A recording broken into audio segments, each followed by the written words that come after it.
Hello. If you're able to, please close your eyes. Take a deep breath in.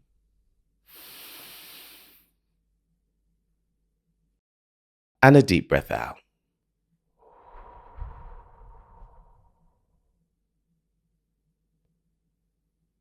Relax your shoulders. Unclench your jaw. Take another deep breath in. And another breath out.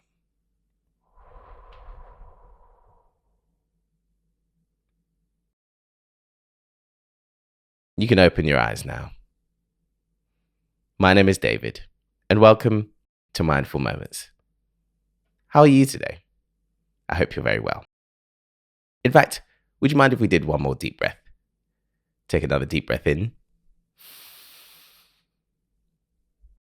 And another breath out.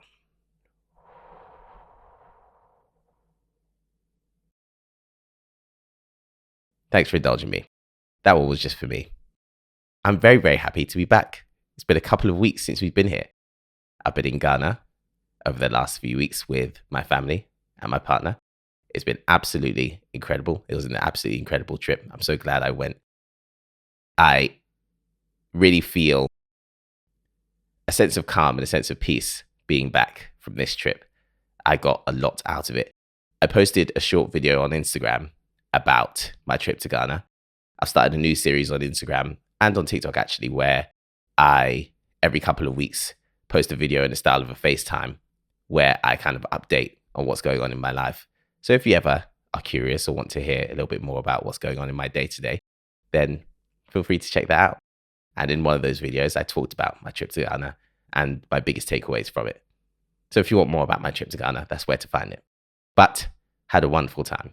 And I am very, very happy to be back here with you. I feel very relaxed, very comfortable being back in this position. And I really hope you feel the same sense of happiness and familiarity now that we're back together, reunited. Being back means being back into my normal life, into my normal schedule. If you remember, just before I left, I was talking about how I was struggling a little bit with a routine. And it's been similar since I've got back. I'm trying out different things because I realized that my previous routine that was working so well for me isn't working so well anymore. So I'm trying out different things to try and figure out a new normal for myself. And that's a challenge that I'm determined to undertake, if not happy that I have to undertake it. And that's kind of what I want to talk about today. I want to talk about dealing with things mentally and dealing with things in reality, and how sometimes it can be so much more daunting to actually deal with something or undertake something when you think about it for too long.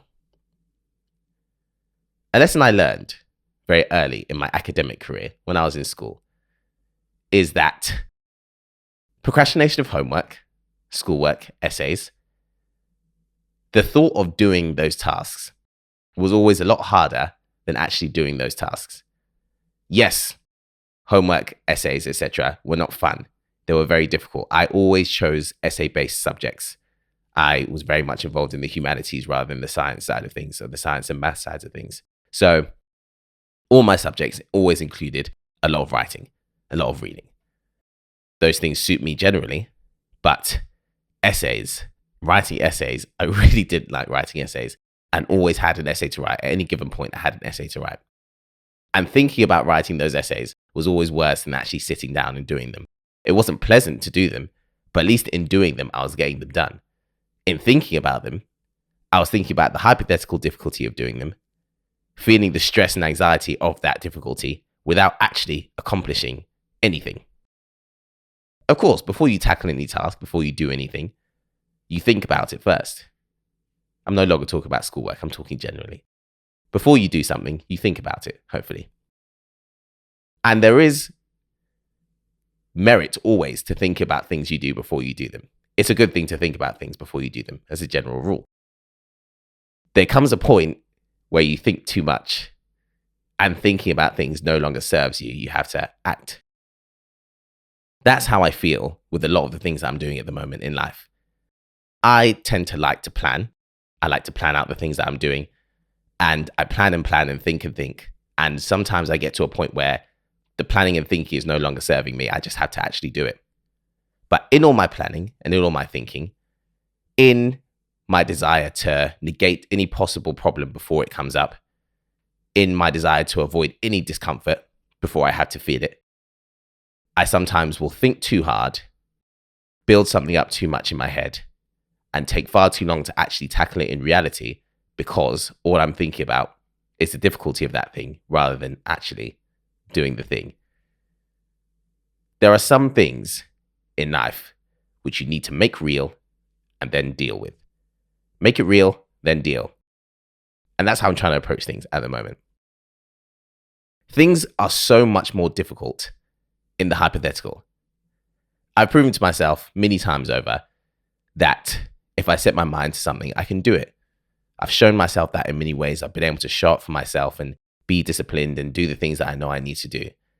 So by now, I feel that I'm at a point where if I actually sit down to do something or actually commit to doing something and start acting on it, even if difficulties arise, I'm able to deal with those difficulties and get through them. But no matter how often I've done that in the past, there are always going to be things that are daunting to me in nature. There are going to be things that the thought of is very big and a little bit scary that cause me a little bit of fear and anxiety, and that I'll be reluctant to approach and reluctant to start doing because I don't want to feel the potential difficulty that I could feel by doing those things. In most cases, the hypothetical is worse than the reality of a daunting situation. Things aren't daunting for no reason. I don't anticipate difficulty in certain things because I'm scared or because I'm overthinking. Quite often, if something is daunting to me, it's for a good reason. If something makes me feel a little bit fearful or a little bit anxious, it's for a good reason. It's because there's going to be something within that thing that's difficult to me, that doesn't come naturally, that I'm going to have to learn. It's going to bring me difficulties that I don't particularly want to deal with. I just think the difficulties will be worth what comes at the end. That's not going to make the difficulties any less difficult. All that said, sitting and thinking about the difficulties for too long can put me off acting. And at a certain point, thinking about the difficulties doesn't serve me anymore. At a certain point, the only thing that's left to do is actually act and do the things and see what difficulties come up, because, as we all know, none of us can actually predict the future. Even if I think that something might bring me a certain difficulty, I may be correct, but the only way to find out what that difficulty is, and crucially, the only way to deal with that difficulty, is to actually experience it. And the only way to actually experience it is to start acting and to get going and to actually do the thing that I find daunting. If it's something that I'm going to do anyway, I know I'm going to do, I know I have the desire to do, it's daunting to me, it causes me some fear, but ultimately I know I'm going to do it anyway. The best thing for me to do is understand that I'm scared of it, explore those feelings to the extent where I've thought about everything I can think about, and then actually act. Because it's impossible, really, to deal with a hypothetical difficulty. If a difficulty is in my head, it's imagined, it's potentially in the future, I can't actually tackle that.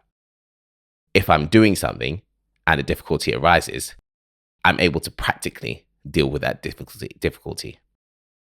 I'm able to practically deal with that difficulty. There we go. And in practically dealing with that difficulty, I'm actually making real progress towards the thing that I want to do. I'm actually tackling an issue or dealing with a daunting thing or growing and becoming what I want to become, because I'm actually acting. There's only so far that thought can go. At some point, thought has to become action. Bring all of those thoughts to a real tangible application in my life right now.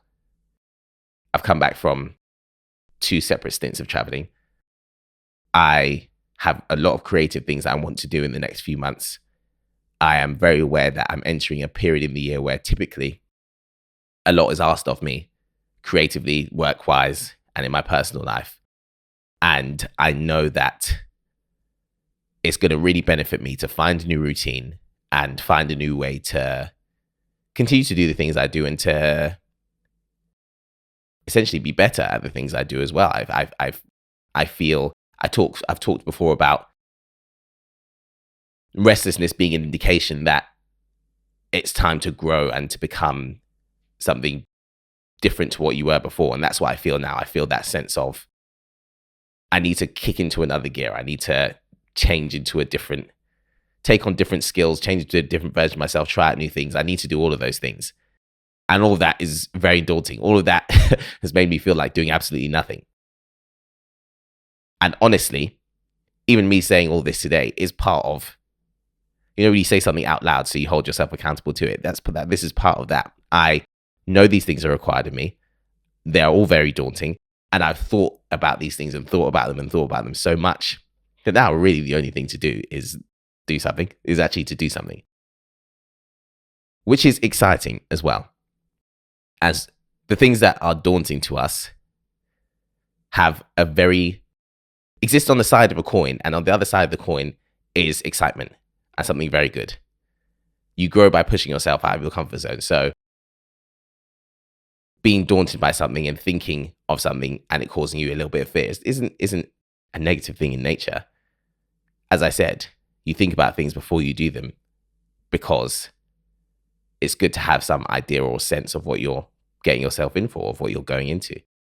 At the same time, at a certain point, there's been enough thinking. And that's where I'm right now. Now is the time for me to try and act and do the things that I know I need to do. And rather than imagining the potential difficulties that could arise from me trying things, to actually do the things. And then if difficulties arise, deal with them. And in doing that, I actually get to benefit rather than sitting and thinking and not doing anything at all. I guess I need to be brave. And that is what I'm determined to do. Thanks very much for listening to that.